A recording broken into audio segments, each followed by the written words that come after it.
Paul Jacoulet hardly needs any introduction to a Guam audience. There is perhaps no other community in the world with a larger number per capita of Jacoulet aficionados, admirers, and serious collectors than right here in Guam. There's probably no other place in the world that stages as many major exhibitions of Jacoulet's work than Guam. Beginning in 1947 at the old Guam Art Center in Agana, and then followed in 1992, and again in 2007 at the UOG Isla Art Gallery, and now the present stunning exhibit in this beautiful venue, the New Guam Museum. Not Paris, Jacoulet's birthplace, not Tokyo or Karuizawa, Jacoulet's adopted home from early childhood until death, not the major art capitals of New York or Los Angeles or Honolulu, but Guam is where Jacoulet has been most frequently celebrated and exhibited. And I would add that, in my opinion, the Guam Museum Show, in its visual impact and breadth of information, far surpasses the major shows that I saw at the Yokohama Museum of Art in 2003, at the Korean National Museum in Seoul in 2006, or at the Musée de Quai Branly in Paris in 2013. Guam's love affair with Paul Jacoulet was reciprocated by the artist. Although Jacoulet never actually set foot on Guam, and we can blame the US Navy security restrictions for that, Jacoulet expressed in his art a deep interest and appreciation for the Chamorro and Carolinian people of Guam and the Marianas. His very first published woodblock print in June 1934 was a portrait of a young Carolinian woman named Carmen, which was based upon a pencil and watercolor painting he'd done on a visit to Saipan 4 years earlier in 1930. Jacoulet was especially proud of this print, featuring a pensive, seated young woman floating against a rich, silvery background of powdered mica.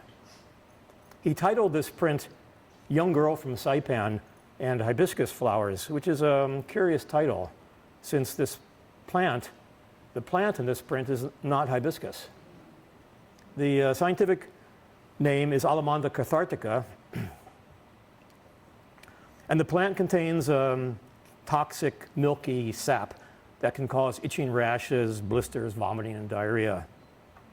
I would argue that this was not an innocent error on Jacoulet's part, confusing hibiscus with Alamanda, which is commonly known as yellow bell, golden trumpet, or buttercup. It's easy to tell them apart. Hibiscus has a prominent protruding style, and Jacoulet was too careful a naturalist to make such a mistake. Rather, this first print established a visual vocabulary Jacoulet would use throughout the next 35 years of his career. Detailed renderings of flowers, often portrayed disproportionately large, like something from an Alice in Wonderland landscape, and paired with intimate, sensitive, close-up portraits of island people. And he was introducing a theme here which also predominates through his portraits of island people: a selective and symbolic use of flowers, and in particular, a pairing of toxic or intoxicating flowers with beautiful island women. Less than a year after publishing the enigmatic Young Girl from Saipan and Hibiscus Flowers, Jacoulet returned to that print with a unique composition entitled Geisha Kyoka, in which a Eurasian woman, a friend of the artist, is dressed in Japanese kimono and is studiously gazing at a print of Young Girl from Saipan and Hibiscus Flowers. What makes this print unique is its print within a print composition. This is the only self-referential composition in Jacoulet's entire body of published woodblock prints. I take the Eurasian woman as a stand-in for Jacoulet's prospective admirers and collectors, that is, cultured Asians and Europeans with an appreciation of the Japanese art world. And Jacoulet seems to be signaling here that his prints merit careful attention and study, that there's more here than meets the eye or that is conveyed in the deceptive title Young Girl and Hibiscus Flowers. Jacoulet was in the habit of scribbling tiny notes in pencil on the front and back of his pencil sketches and pastel drawings and watercolor paintings he made while traveling in the islands, or that he did later in his studio. Those little pencil notes contained a wealth of information about people and places Jacoulet had visited. That was how I learned the names of the 7 Chamorro women of Guam whose portraits became Jacoulet's first published set in November 1934, called the Rainbow Series, because the predominant color of each woman's dress follows the principal colors of the rainbow, from red through orange, yellow, green, blue, indigo, and violet. And these colors also fill the backgrounds. These women's names had been lost for 7 decades, and all the publications on Jacoulet refer to them simply as the Red Lady or the Orange Lady. We now know that the Red Lady is Mrs. Concepcion Guerrero. She's the one on the 30-foot-high banner welcoming you to the museum, as well as the names of the other Rainbow Chamorro women. At the time, 4 regular Japanese shipping lines connected the port of Yokohama with the Micronesian islands. The West Line sailed directly to Saipan and then on to Yap, Palau, and Indonesia, while the Saipan line sailed to Saipan, Tinian, and Rota, and then back to Japan. The East Line sailed to Saipan and then as far east as the Marshall Islands, while the longest route, the East-West Line, a 53-day journey, sailed from Yokohama to Palau and then up the Caroline Islands as far east as Jacoulet in the Marshalls. Over the next 4 years, from 1929 to 1932, Jacoulet made annual trips through Micronesia, spending up to half of each year in the islands. Unlike Gauguin, however, Jacoulet never fully abandoned himself to island life. He lived with part European families. In Chuk, the French trader Pierre Nedelik, and the German Fijian children of August Hartmann, German trader. In Yap, the Russian emigre Alex Tretanov. And in Saipan, Jacoulet was hosted by the highly educated and part Spanish family of Gregorio Kilili Sablan. Several small photographs have survived of Jacoulet with his host Gregorio Sablan's family, sitting at a table inside the Sablan home or standing in front of their substantial 2-story house in Garapan, posing with the entire family. And Jacoulet is the one on the right in the back, looking dapper in his white straw boater hat and a white linen suit that he preferred to wear in the tropics when he wasn't wearing a Japanese men's kimono or a summer yukata. Another photo shows Jacoulet with the Sablan family inside their house. And then there's a photo that Gregorio Sablan sent to Jacoulet on February 13th, 1931, a month before Jacoulet's annual arrival that year. The photo shows the Sablan family standing in front of their 2-story house, and Mr. Sablan wrote on the back of the photo, "Our home in Saipan, from left to right in the windows, Juan, my wife Matilda, and Rita, below myself, Rosalia with Jesus. Good luck and come quick." Gregorio Sablan was the first Chamorro teacher during the German administration and the first head chief of Saipan.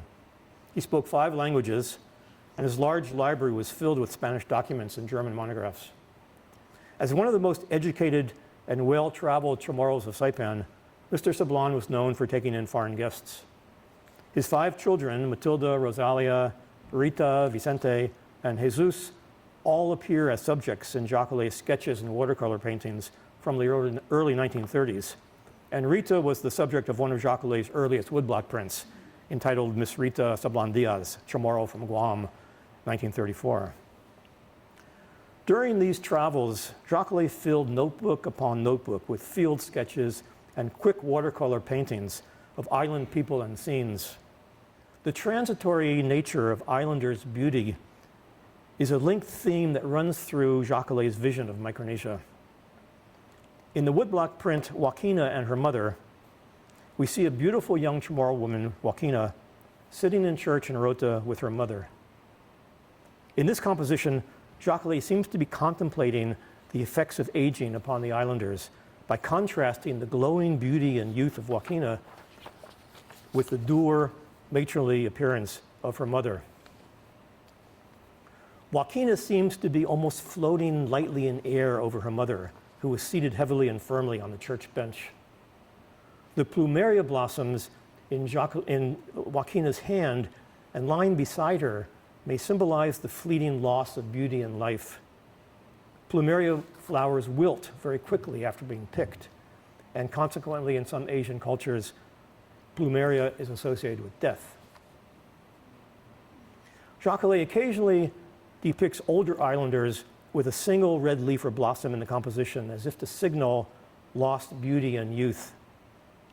In two watercolor paintings shown here, elderly Saipan women are staring off to the side as if contemplating the single remaining blossom on a barren kapok tree, or a single red croton leaf lying on a mat. This 1929 portrait of Miss Louisa Ada from Saipan, Jacoulet gives special attention to the pearl cluster earrings and the heirloom gold filigree necklace and scapular medal that Mrs. Ada is wearing. There's an idealized beauty in many of Jacoulet's portraits, and this is as true for his portraits of men as for his portraits of women. Jacoulet was often asked whether the islanders were really as beautiful as he painted them. In a letter to an American collector, Jacoulet once wrote, "I always draw as people are and as I see. It is my way to work. I never beautifilize things or put my imagination." We are nonetheless struck immediately by the beauty of Jacoulet's islander portraits, rendered with perfect lines and astonishing colors, as in this 1936 woodblock print entitled "The Sound of the Waves," portraying a young Pohnpeian man. Jacoulet's print produces a sense of intimacy. We can actually count the young man's eyelashes and almost hear the sound of the ocean in the beautiful large trumpet shell of betel nut. This watercolor painting from 1929 in Yap shows a tattooed man shaking lime from a bamboo container onto a pepper leaf and split betel nut. Jacoulet reimagined this scene 10 years later for his 1940 woodblock print entitled Beetle Yap. In the woodblock print, he portrays a younger, more beautiful man, and he emphasizes the sense of movement with the upraised arm and the curling feathers on the man's wrist. Yet it's also important to appreciate that Jacoulet was an artist, not an anthropologist, and his vision of Micronesia was more imaginative than ethnographic. This one from Tinian, which was published in 1960, just a few months before he died.